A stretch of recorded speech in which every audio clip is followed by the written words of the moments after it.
Hey, what's up? And welcome into Under the Hood with Jonathan Hood. Thanks so much for downloading the podcast and supporting us on YouTube, youtube.com. Look for Under the Hood with Jonathan Hood. Like, share, subscribe, and comment on everything we do with Under the Hood with Jonathan Hood. We are presented by the fine folks over at Marriott Bonvoy. Points for the whim. Buy now, go whenever. When inspiration hits, have the points to make it happen. Whether it's a rewarding detour or an impromptu experience, there are countless places to go and things to do. Buy or give points now at Marriott Bonvoy. My family are big users of Marriott Bonvoy over the years. I can tell you the story of the ESPN Chicago, all of us going to Las Vegas for the Bears Raiders game, and there was a separate Marriott Bonvoy area in the hotel that we're staying in. There was this long line, and Carmen DeFalco said, "Hey, there's a Marriott Bonvoy separate area in this hotel."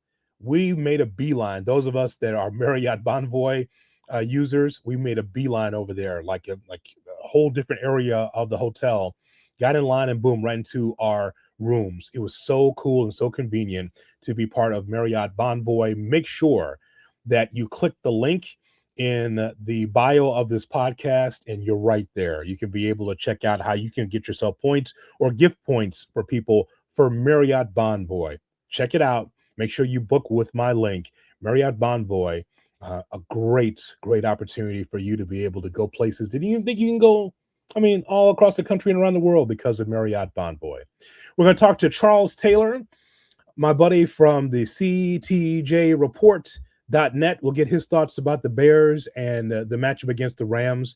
This has been so much fun to see the Bears at this stratosphere with an opportunity to get to the next level, defeating the Green Bay Packers. And we'll talk a little bit about that, of course, because we have some remnants still about how well the Bears played in that second half to get themselves in a position to beat the Packers. But then we got to move on because the Rams are coming in here on Sunday. We now know it's going to be a 5:30 game, the last game of the playoffs for that weekend. What a great opportunity for Bears fans to go out there and check out the Bears and the Rams on Sunday night. It's going to be so much fun. So we're going to talk to Charles Taylor about what's going on with this Bears team and this matchup against the Rams and a lot more with our guy, Charles Taylor. Don't forget, by the way, as I mentioned, I like, share, and subscribe and comment to everything we do with Under the Hood with Jonathan Hood. Also, we have the Hoodie Club that is available right now. Sounds funny, right? The Hoodie Club. You can be able to check out this video on YouTube before everyone else does because you're part of the Hoodie Club. Also, we got certain perks, my thoughts on Bleck and Abdallah leaving ESPN Chicago, my thoughts about leaving ESPN Chicago, our building on State and Lake. We're moving to a different building, so I give you a tour of that. Also, a tour of what happened as far as in LaPorte, Indiana. That was so much fun. The LaPorte Invitational Basketball Tournament Cap and I went to. So there's some footage of that as well. If you're part of the Hoodie Club, it's right there. Make sure that you check it out on YouTube.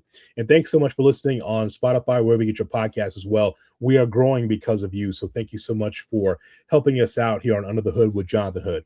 Let's talk some Bears right around the corner. Don't forget, we are brought to you by Marriott Bonvoy. The link is in the bio right now. Check it out. Just click it. Didn't cost you anything to click.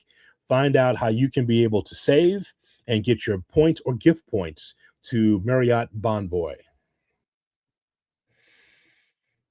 Oh, it is now time to talk about the Bears. The Bears are going to take on the Rams. By the way, some breaking news. I will be on ESPN Chicago on Sunday with David Kaplan. We have a very special show between 9 and 11 a.m. Central Time on ESPN 1000. Also, the ESPN Chicago app will be part of that pregame show because we got to talk about it, not only here on Under the Hood, but also on the flagship, on the mothership, ESPN Chicago. So look forward to that.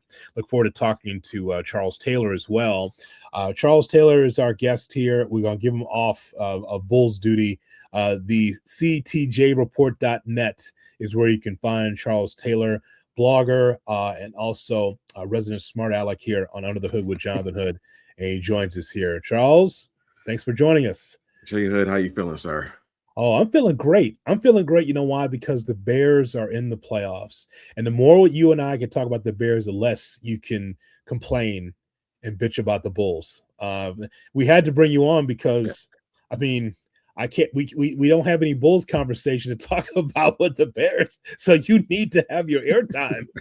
That's all I was saying. I'm looking at the roster. I'm like, well, I can't wait until like after the Bears are out of the playoffs or after the Super Bowl. That Right. means we wouldn't be on until late February. That's no good. Right, that's 3-4 weeks. That doesn't work. By the way, if you're watching on YouTube, Charles Taylor has a very fine under the hood hoodie on, fresh out the box. Looks very fresh, fresher than mine. Yes, very fresh. Where'd you get that from? Wow, glad you asked. Why don't you click on the link? The J Hood. Click on this link.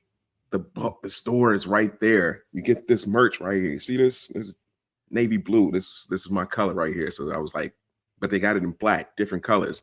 Get t-shirts, get mugs. Yo, shop there, man. Shop under the hood, right there, right there, right there, under the hood. Yeah, that's good. It's a win, by the way, that Charles's wife doesn't have it on yet. So that's good. Yeah, hoodies, kings, protect them, protect the hoodies. That's all I'm saying. Just protect the hoodies. We got t-shirts, and indeed we do have hoodies. We've got beanie hats and trucker hats, and we've got the mugs and something for the ladies as well. So check it out. That's in the bio of the podcast, the Under the Hood merchandise store, available for you right now. Represent the podcast you love listening to. It's Under the Hood with Jonathan Hood.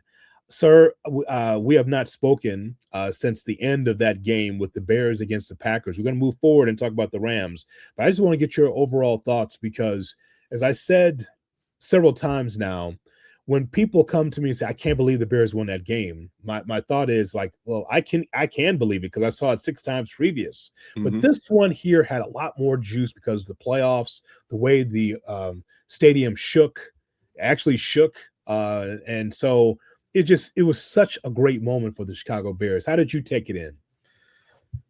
So for the first, 3.5 quarters, just like all Bears fans, we were all just sitting there depressed, just because of how poorly they played. And it's one thing, to play poorly. I mean, they played poorly against the Lions, for the regular season finale, but I don't think there was a lot of angst really against that Lions game because you knew we had the 2 seed locked up because we watched Philly lose. So it was like, all right, well, let's just get into the playoffs. We got the 2 seed. We know who we're playing. It's the Packers. But to watch them come out and just be so flat for 3 quarters, at least offensively, they were flat for 3 quarters. It was maddening. I'm just sitting up there looking at the team and just going, not like this. Not to the Packers, not to that team. And somehow, some way, Ben Johnson, stopped being arrogant. he finally got out of his own way and started calling, maybe he grabbed a different playbook. I don't know, but he was able to really turn that thing around, and they just exploded in the 4th quarter. But also give props to the defense because the defense really from the second half on turned up the pressure. 4 consecutive 3-and-outs. Was really the key to just kind of get this thing. It was a slow roll for this Bears comeback, but it started with the defense and them being able to really slow that offense down because in the first half, they just seemed like they were incapable of stopping anything. So why does this feel different than the first year of Matt Nagy? I know a lot of people don't want to go there because Matt Nagy, even though Nagy had several playoff appearances as a head coach, but we remember how magical that first year was, where another smart offensive coordinator is pulling stuff out the playbook and showing you how smart he is. And so we had fun watching Santa's sleigh and all these different type of plays that were called by Matt Nagy. But Charles, it just feels different with Ben Johnson. Ben Johnson wins the NFC North in his first year. He goes 11-6 after they went 5-12 the previous year, beat the Packers in the playoffs, and Chicago's first playoff win since 2010. I mean, this is a massive success, but why does it feel different than Nagy? Is it because we know the result of Nagy, or is it because Johnson seems like he's got his head on his shoulders? I think it's a case of both, but let's start with Ben Johnson. He's got something different. He's brought a different culture to the Bears. And it really started, if you go all the way back to the moment that he was hired in his first press conference, he just brought a different energy. And the team, keep in mind, we've talked about this in the past. Yes, they've upgraded their offensive line with some key acquisitions, but a lot of these players from last year's team are still here. So what has changed? Well, Ben Johnson has come in and changed the culture for the team. And it starts with the guy who's got the ball the most, number 18. The way that Caleb and Ben have been able to just almost be just in lockstep and just really energize the team. This is what feels different about it.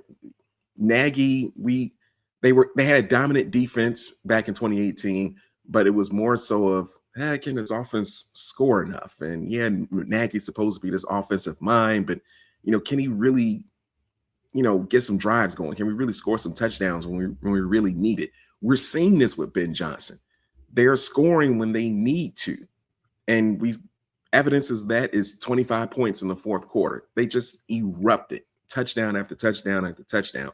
That's what feels different. The culture feels different. The energy is different.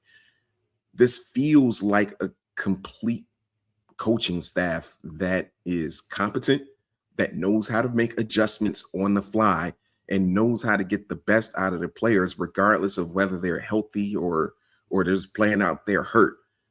Listen, Jalen Johnson and both Kyler Gordon are they're hobbling out there. That your secondary is a mash unit out there.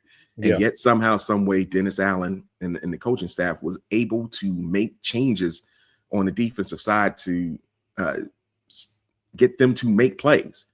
You also saw it with Montez Sweat. Didn't appear that much in the stat sheet, but he started, getting some more pressure, making Jordan Love just a little bit uncomfortable. Those little tweaks. That's what we didn't see with Matt Nagy in 2018. We're seeing it now. And I think that's why the city is just like, city is just, lit. They are lit because this feels different. This feels like, especially with this year, with the teams that are left in the playoffs, why not us? Why not? Yeah, I mean, watching this team and just watching Caleb Williams, I can't say enough about a young man, Charles, rebounding from year one to year two. And so what Caleb Williams is doing is making me right? Because in year one, what I said is that when you have a defensive coordinator as a head coach, I mean, I gave Eberflus the benefit of the doubt by saying, here's a guy here that could, as a DC, that could say, Caleb, like if I'm the DC, I look for you to do these tendencies. So you can't do these tendencies because I look out for that. It's kind of the mirror effect, right? It's not an OC, or offensive mind, it's defensive mind. I said, Eberflus can help in that regard, and he did not help in that regard. The coaching staff did not help in that regard. When you fire Shane Waldron, when Thomas Brown, all that, like when you have that much going on in year one, it was a complete mess. But it's amazing when you have somebody in the room, several coaches in the room, that could tell Caleb Williams, hey, man, like you have to be able to stay out of downtown like you were in year one. Mm-hmm. Can't kick it anymore. You got to be able to lock in on this. And by the way, you could tell, Charles, that he's not the complete, genuine article yet. He's not the quarterback that everyone thinks he can be yet, because that magic has to be through 4 quarters, or at least several, right? Because, I mean, the clutch is there. You can't take that away from him. Mm-hmm. But even Caleb would tell you, like, yeah, you know what? I still got some things to do. I still have to grow. Ben Johnson knows that. But I'll take this, knowing that there's more room for him to grow than for him to go backwards as a quarterback. So I'll take everything I'm getting right now. And can you imagine what year 3, year 4, year 5 can look like when he puts it all together? Yeah, and I think that's what's got Bears fans excited, because we know we haven't seen the finished product with 18. We know he's still got some growing and learning to do about the NFL game.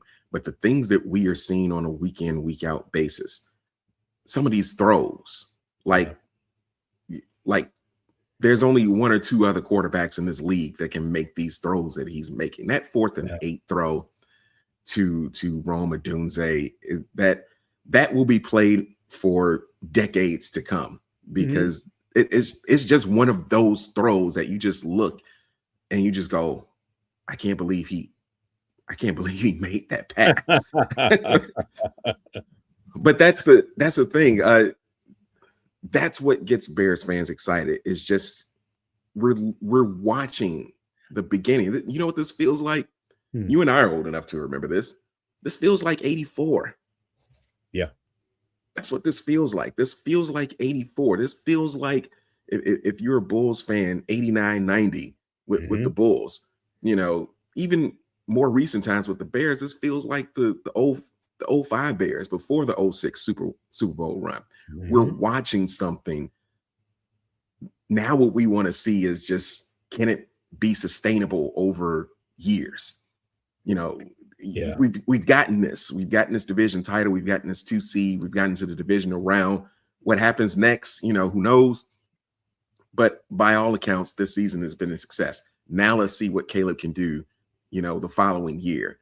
Hopefully with even more weapons, hopefully with a revamped defense, and see what they can do. But it's got us excited as Bears fans, and this is what you live for if you're a sports fan, to be behind a team that is on the way up and just enjoying the journey while it's here. Under the Hood with Jonathan Hood is brought to you by Marriott Bonvoy. Book with Marriott Bonvoy. Make sure you click the link in my bio, because you could buy or gift points right now with Marriott Bonvoy. Why does the kid always travel? Why do I travel in the summers and in the fall? Because I got Marriott Bonvoy. So again, it's my gift to you. You can gift others with Marriott Bonvoy. Make sure, CJ, that you're booking with Marriott Bonvoy. Make sure you do that. Oh, absolutely. Make sure you do that. How about this? You're a working man, so I'm sure that you missed this on my show with David Kaplan. Our producer, Shay Norling, made this parallel. See if this resonates with you. Okay. He said that that 4th and 8, which we'll never forget, man. We are going to never forget 4th and 8. The Jordan logo, kicking of the legs, and then his arm out there. You know, it's so funny. People look at that as like the Jordan logo. Like, it's crazy, but I guess you could do that. He said that play was the equivalent of Jordan over Elo. You know what? I'll buy that. That's the I've arrived throw. Like, I'm here, and we're not going anywhere anytime soon. Yeah, I could totally see that comparison, because if Jordan misses that shot in 89, it goes back to, well, you know, the Bulls are still this up-and-coming team. They've got some growing to do, but he hits that shot, and then they beat the Knicks in the next series to get to the Eastern Conference Finals. That was their statement. Hey, we're here. We're not going anywhere anytime soon. That was the same thing for Caleb, and finishing that drive off with a touchdown and completing the comeback is, again, this is my moment. I'm here. I'm putting everyone on notice in the NFC North, in the NFC, in the NFL. The Chicago Bears are going to be a team that you're going to have to deal with for as long as I'm here. I totally understood that particular comparison, because if you go back to The Last Dance, a lot of young people don't realize that Jordan had to get through the Bucks first. The Terry Cummings and those guys, it was tough first to get through those guys, right? Yeah. But then it was the Cavs and Mark Price and Craig Elo and Brad Doherty and Ron Harper. That was difficult to get past the Cavs, especially in Cleveland. So you get the shot on Elo. Then your next step is to get past the Pistons. And the Pistons were different than those other teams. And you finally got past the Pistons, and you beat an old Laker team, and you win your first championship. But there was levels to this shit, man. I know the story can be written like Jordan just sonically was just, no, he had to go through the cocaine circus of the Bulls back in the day, man. It was not easy, man. Look at that Gene Banks and like Kyle Macy and like Dave Corzine and like, you know, like a Rush Street Reggie Theus. Shout out to Reggie. Shout out. And like all these guys. You know, I remember this was Orlando Woolridge's team and Reggie Theus's team. I'll never forget in practice when you had all the cameras around and you could still see the practice over the shoulder. And you could see Jordan by himself because no one really had the work ethic of Jordan. And he's up there by himself dunking the basketball. They rebound the ball. He goes up, dunk the basketball. And they asked Orlando Woolridge, they said, Big O, so what do you think of this kid Jordan that's on the team? And he looked over his shoulder and he looked back to the camera and said, it's his team now. And then I could do about it. Yeah. This is Jordan, like in year one, like, you know, in year two, like there's nothing you could do. So the equivalency of that, and I thought it was brilliant by Shay, our producers coming up with that. It's like, yeah, like the Bears are on their way to arrive in the NFC North, let alone the NFC. But that play kind of reminds you of like, yeah, we beat the Packers and utilizing that play. Well, the Bulls had to use that Jordan over Elo to be able to get to the next level too. So I think that that's all fair. Oh yeah, it's that throw, that comeback just really reignited this rivalry. We know as Bears fans, this rivalry had been dead for well over 2 decades, save for, you know, a few of the Lovie Smith years. It's back.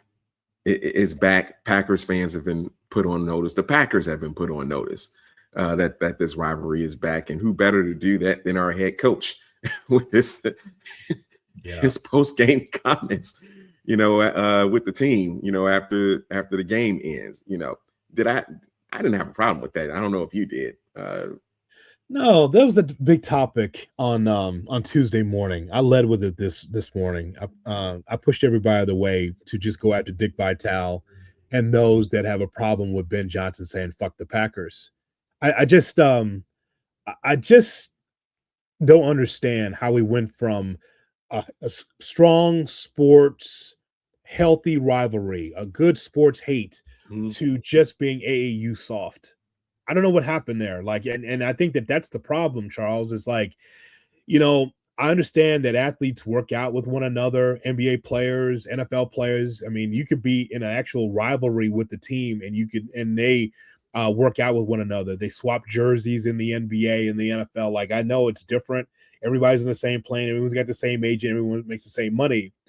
But I still think that when you are the oldest rivalry in the NFL, like the Bears and the Packers, there's nothing wrong with having a healthy sports hate. Ben Johnson says, I don't like that team. And people raise their skirts about it. And I'm just like, wait a minute, this is the essence of a rivalry. What happened? Like, so we're not allowed to be able to have rivalries anymore. Dick Vitale saying that Ben Johnson was classless is hilarious to me. You know why? Because he loved Bobby Knight. The fuck? Did he not like? He loved, and so Bobby Knight was his guy, and Bobby Knight, like classic rants, you know, again, just going after teams, going after players, a bunch of profanity, and guess what? That's sports, man. That's sports. So I just think it's hilarious that Vitale says, "Oh, baby, classless on the part of Ben Johnson saying that in the locker room." Like, but you love Bobby Knight? Like, I just thought that was that's wild to me. Yeah, I didn't hear the Dick Vitale comments, and I try not to listen to too much of what Dick Vitale has said over the last 25 years. But this is what the rivalry is. Like, again, you and I are old enough to remember Mike Ditka hating Forrest Gragg's guts. Yeah. No, I mean, that was what it was. It was Bears Packers. I remember that game in Green Bay where Walter Payton's running, you know, runs out of bounds and the dude literally runs him all the way up into the stands. You know, I remember Charles Martin slamming Jim McMahon into the ground and ending his season. Like, those were real cheap shots back in the 80s and 90s. And, you know, it was just, hey, this is the rivalry. It's Bears Packers. You know, this is what it is. It's a sharp departure from Matt Eberflus sitting next to Green Bay's coach of the basketball game. I mean, right. I'm fine with it. This is what it's supposed to be. You're not supposed to be buddy with the opposition. I mean, is there, you know, respect? Yeah, cool. Fine, whatever. But once we get inside these football lines, it's all out war. And yeah, screw the other team. I don't like them. You shouldn't like them. I just don't understand. So we are looking forward to Bears and Rams. Of course, the Rams come to Soldier Field. This is why you bust your ass in the regular season, because you want that home field, right?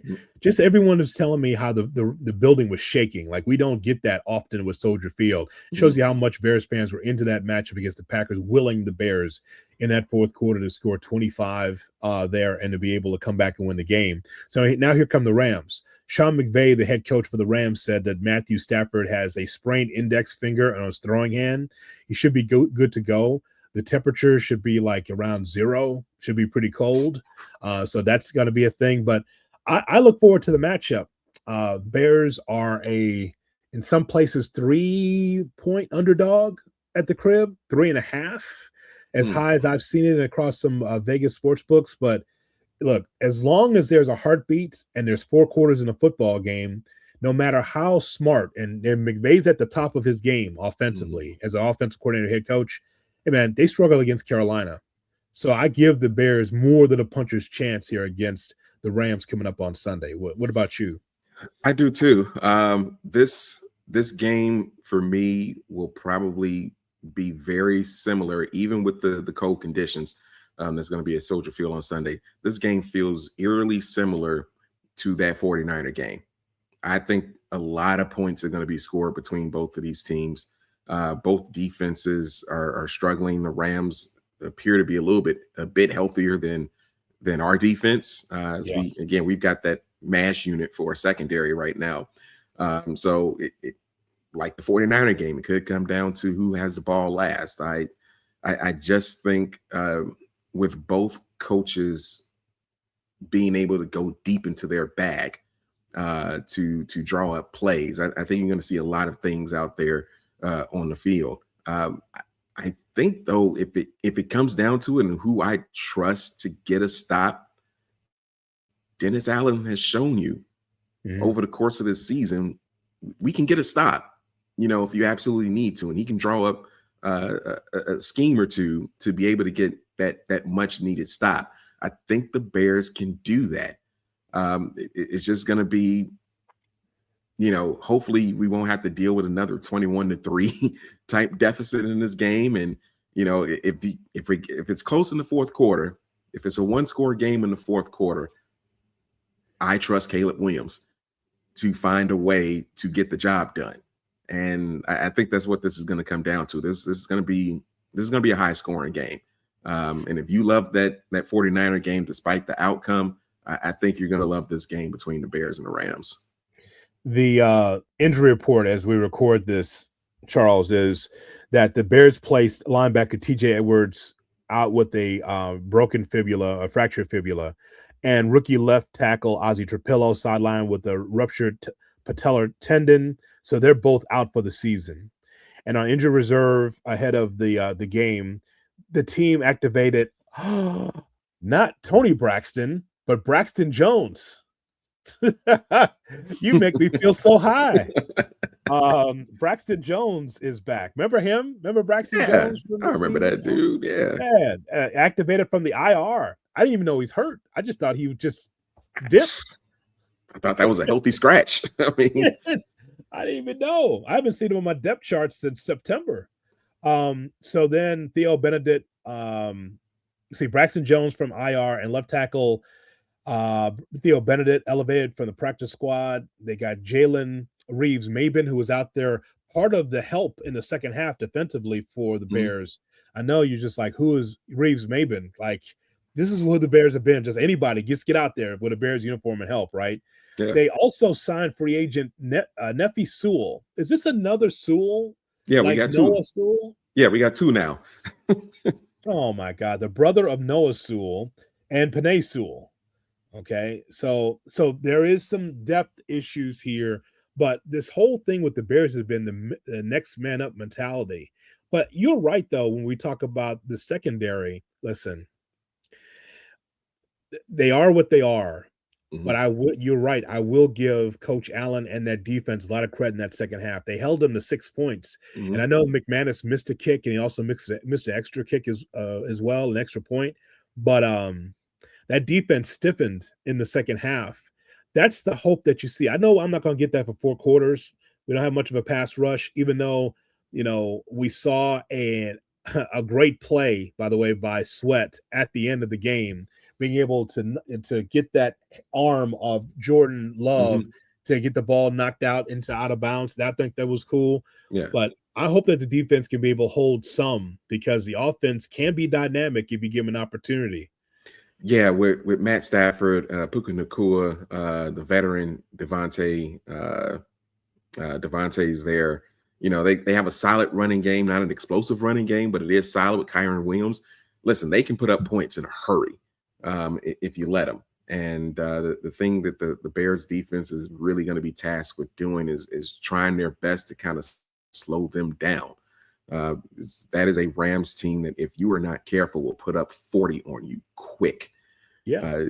Even I don't care what the conditions are. I just think the Bears have run into quarterbacks over the past several weeks who are able to, be able to read defenses, make the right throws, and really just shred the secondary apart. And now you've got a Super Bowl winning quarterback in Matt Stafford getting ready to come in here. So whatever Dennis Allen can do to give them different looks, try to stay away from, straight man to man, because that did not fare well at all against the Packers. And the Rams have a way better wide receiving core than the Packers do. So you want to try to stay away from man to man. Just give them different looks, different blitz packages, just anything, just kind of disrupt them. You talked about the pass rush. It's been wildly inconsistent over the whole season. Do we know the status of Gervon Dexter? Because he got banged up in that game too. You mean the inability for him to fall on a fumble? Yeah, the status is that sucked. That's his status. Okay, all right. you wanted an answer, so that's the answer. That was not great. I did not like that. No, not at all. Just fall on the ball sign. But still, they got to be able to get some type of pressure, even if it's not sacks. Get some pressures. Make Matthew Stafford a little uncomfortable. Hey, we know from his time in Detroit, if you get enough pressure on him, he will give you the ball. Yeah. So we're going to find out. I got a good feeling about the Bears in this game against the Rams. I think it'll be a close game. First of all, I'm betting the total. So that means that you're right. It will be a high-scoring game. But it all depends, like everything else, on the defense of the Bears. What are they going to do? I'll take a takeaway. Sure, I'll take them every game that the Bears play. But also, like, what are you going to do about in the middle of the field when the linebackers are trying to figure out where they need to go, when you're not gap sound, when your eyes are someplace they're not supposed to be? Don't take it from me. Take it for those who played, the Lance Briggs and the Jerry Azumas and guys from that 06 NFC Championship team. Those defensive, Alex Brown, they all say the same thing. It's like, hey, man, it's about discipline. You have to be able to take care of your man. You're in man.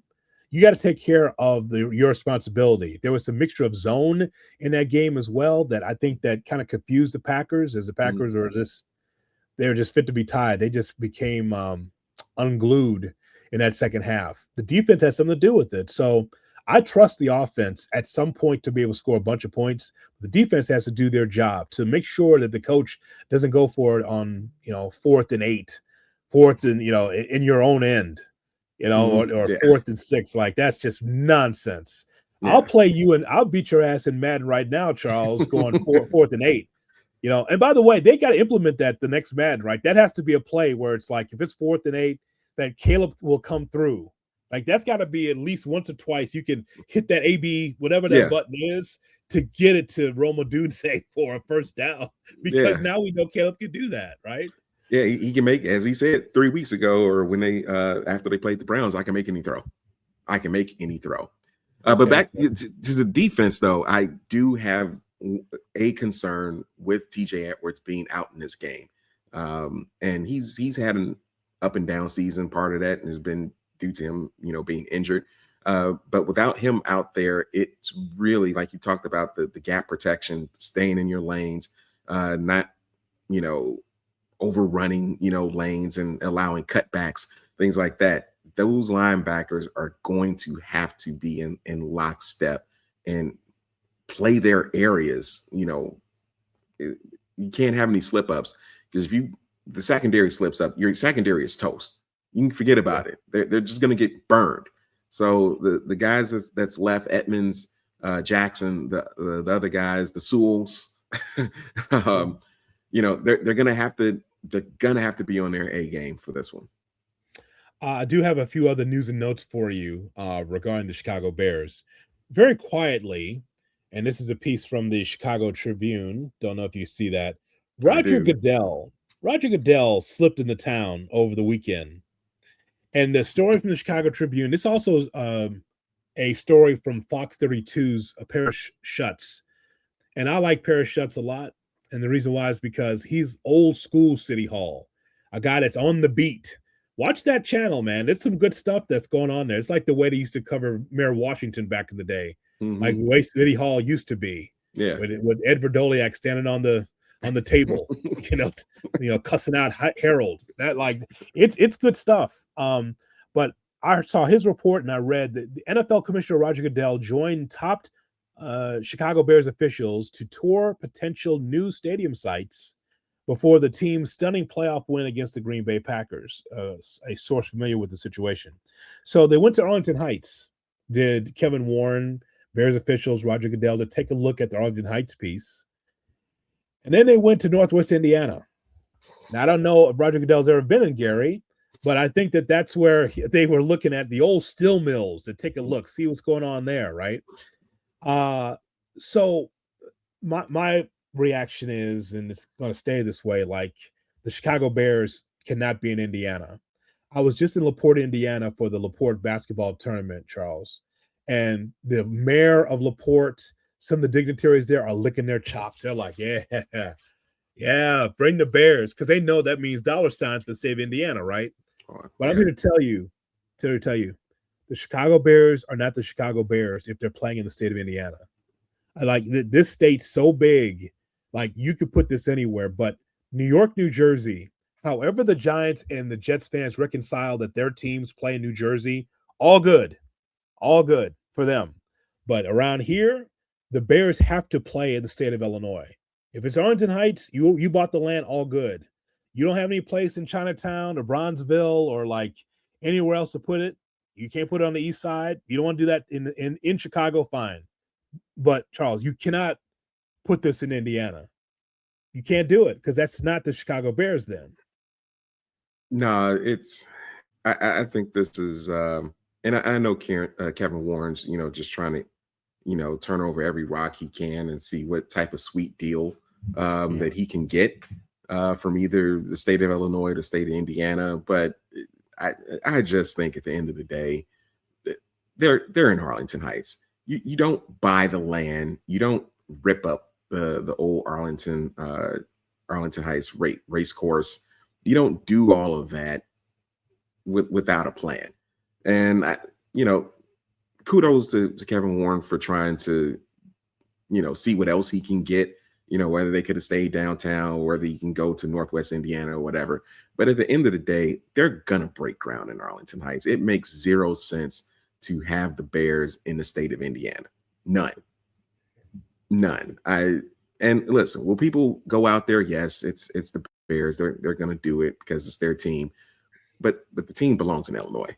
It's as simple as that. And I just think at the end of the day, the Bears may just have to, swallow their pride a little bit, cough up a little bit more money and get the stadium deal done and get it built. I think when did they first buy Arlington Heights? Was that like 3-4 years ago? Yeah. Somewhere around there. Yes, that is the case. And guess what? Yeah. And guess what? The governor of Illinois, Governor Pritzker, is trying to show everybody that he's not going to give in to millionaires and billionaires, even though he's one of them.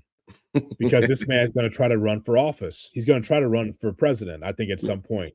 Yeah. Dude is looking good in his suits lately, and like and even though he tells everybody that he's a millionaire, billionaire, he's trying to make it seem like that he's not aligning himself with millionaires and billionaires. So that way he's not going to give in to the McCaskies or the Reinsdorfs for that matter, because remember the White Sox are looking for a stadium too.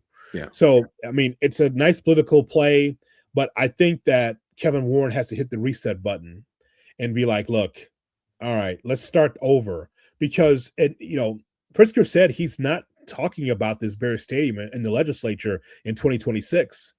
That's wild. I look forward to your column on that, by the way, because that's wild that that's going to be the case, that he's not going to talk about it. That has to be a topic.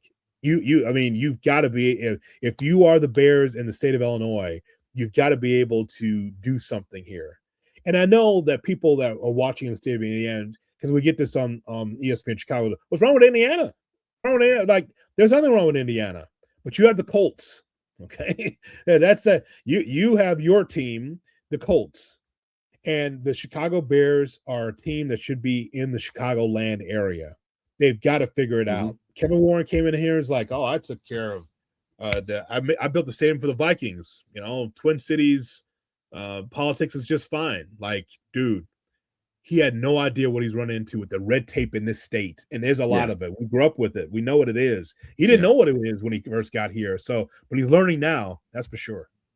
Yeah, he is learning now, and he's gonna have to, like you said, hit the reset button and make a real choice. Like you've already purchased the land out there. It's yours. It'd be a shame to just waste it and just have it be one big empty space. Like, just go ahead and get it done. Like, the NFL is, I'm sure, is promised some form of money. You just may have to cough up some more money. I know the McCaskies may not like that, but at some point, you have to make money. You got to spend a little money, is what they always say. You can't continue to play in the smallest stadium in the NFL, in a stadium, by the way, that you don't even own. So you don't get to see, those profits, when big name entertainers come into Soldier Field to do concerts, or, when they have these huge soccer matches at Soldier Field, you don't see a dime of that. No. So if Kevin Warren is smart, and I would trust that he is, he'll get this thing done, and they'll start to break ground, because now it's starting to look like a clown show. Okay, so we talked about Soldier Field. Can I ask you about a different arena? Sure. In the Chicagoland area? Let me ask you about the team that you cover, the Chicago Bulls. Can I ask you about the United Center? Okay. Go right ahead. So Peacock and I are going to see New Edition at the United Center. If you and the wife would like to come, please come. Please join us at the United Center. New Edition's coming in. They're doing basketball stadiums. I thought they were doing casinos. Apparently, they're doing basketball stadiums and selling out across the country. Like, all right, cool. Let me just so I can look at my calendar, just for the levity of it. They're going to perform, Charles, New Edition. Let me see. Oh, that's next month, actually. Next month. They're going to be here February 4th, Wednesday, in Chicago. Not a weekend. We get Wednesday. That's how big it is. Wednesday? A school night, as we used to say back in the day, right? Yeah. And that shit ain't starting till like 9. Because Bobby is going to be late. Yes, exactly right. I'm dying. It's going to be at 9 o'clock when I got to get up at 3:45 in the morning. So I bring this up, sir, because you covered for your platform Bulls Heat, a game that never happened because it was raining at the United Center, and it would have to be 55 degrees in January, and you got the ice underneath the floor and the condensation to the point where we had a 90-minute delay, and then they finally did not go to the game. It was unplayable conditions. My question to you is, when you go to the United Center, do you find it to be old? because it felt old to me that was raining in there. Yeah, that was a bad look. Like the stadium was that was in 1994 when it was built. So Yeah, yeah, it's 30 years old. Like teams have, built stadiums and moved into new stadiums by then, yes, in that 30 years. I mean, they've made some, a couple of facelifts, in the stadium. But yeah, it's 30 years. And to have that be the reason that you can't play a game is, laughable in a sense that they couldn't get that together, or that they didn't have the wherewithal that, hey, it's going to be close to 60 degrees. We might want to think about taking some extra precautions here to make sure that we can get a game going tonight. But nevertheless, th- you know, Reinsdorf is also in a very peculiar situation when it comes to the United Center and this project. What was it, 1807 or something, yeah. that they've got around the United Center.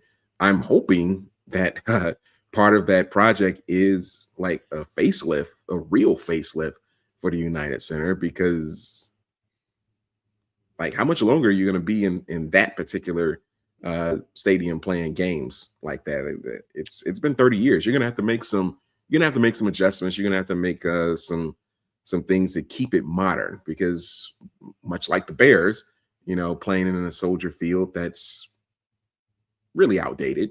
It The, is. the the Bulls are running into that problem too. I think the UC's nice still after all these years, right? It's Yeah. not. It's not like Allstate Arena, which is not one of is not my favorite arena at all. Just Neither for mine. concert Yeah. for wrestling, it's just not. It's hard to get out of that place. It's Yeah. just and the acoustics are not great all the time for concerts. Like I'm not a fan of the old Rosemont Horizon Allstate Arena, but for the United Center, it's what you just laid out. Like they aren't moving because of the infrastructure around it. Like the United Center is going to be on that same spot. Now, will they build another one on that same level on that same property? I don't know. I don't know, but I just thought it was fascinating to watch the mops and the brooms and like all the squeegees and the The towels. CGs and the towels, you're Oh trying to my make god, sure Agent Wilson doesn't doesn't slip and know, break her ankle or something like that. It's like, what are we doing? that would have been a shame for her to be able to slip with that camera looking that good. That would have been bad, a bad look for Chicago and a Yeah, lawsuit. yeah, absolutely. That would have taken care of that new basketball league, that new 3-on-3 league. That would have given Yeah. plenty of money to that. That would have Ugh. funded it for the next 30 years. But yeah, man, I laughed at that because I was just like, how's this happening? The Heat fly in there and there's no game. And it made the Bulls, and I don't understand. It was a monsoon out there, Gorilla. Oh, There was a whole bunch of bad weather out there. But I was yeah. just like, it made Chicago look so small that they couldn't get the game in. It's crazy. Yeah, this is the number 3 market in the United States. Like we got to be better than this, people. God, so bad. So hopefully it will not rain in there when we go see New Edition on February 4th. On a Wednesday? On Wednesday night. That's a tough spot there. I was thinking, That's a bad spot. I mean, look, I look at concerts. Sorry, I'm a wrestling fan, but Yeah. as you well know, I look at it like wrestling, right? Wrestling, a pro wrestling circuit would not book a major city in the middle of the week. They would not. They would do it on the weekend. Like if Right. it was Rockford, you can understand that, right? Hammond, if they're Yeah. running through there, something like that. Springfield, downstate. You want to do Carbondale. You can do that in the middle of the week. It's fine, right? Right. Milwaukee, even if you felt like Milwaukee Wednesday, Thursday, fine. Chicago, man, they are making money hand over fist that they can say, yeah, we'll just drop it in on a Wednesday night, and I'm sure it'll be sold out for the Oh, it's gonna be New packed. Edition. Yeah, it's gonna Oh be my god, packed. it's something, man. But it won't rain in there, hopefully, with on Ralph Tresvant and the rest of New Edition. Tell us about what you're doing, man. Tell us about where people can find you, the ctjreport.net and all your other platforms. Yeah, so YouTube is where you can find me. I'll be doing a lot of posting there, both video and blog form on YouTube. You can catch me on TikTok. You can catch me on Threads, especially during Bears games, kind of live. What is it? Live threading during Bears games and Bulls. Bulls. But that's where you can catch me. YouTube, TikTok, Threads. Yes, we are both going after the Bears on Threads. I use it as a notepad just to be able to get my notes together. That's what I use it for. Just to line up my notes. Yeah, I use it as therapy, as I can like just get out my angry tweets, my angry thread post, and then just keep it moving. We are presented by Marriott Bonvoy. When inspiration hits, have the points to make it happen, whether it's rewarding a detour or an impromptu experience. There are countless places to go and things to do. Buy or gift points now at Marriott Bonvoy. My family uses it. This is what we travel with. It helps when you have points to be able to go wherever you like to go on those beach vacations. So consider that for 2026 by clicking my link in the bio. That way you can get the points or give points as a gift. Marriott Bonvoy, a proud partner of Under the Hood with Jonathan Hood. Well, Charles, as always, I appreciate you joining me, man. We are euphoric about this Bears run, and hopefully it does not end on Sunday. Let it keep moving on, man. Just continue to prove people wrong and prove yourself right if you're the Bears, right? Mm-hmm. Absolutely. Listen, this thing does not need to end until February 8th. All good. I'm good with that. Yeah. February 8th. That's when it should end. That will be the perfect send off for the Bears season, to just go all the way to the Super Bowl and win it. Why not the Bears?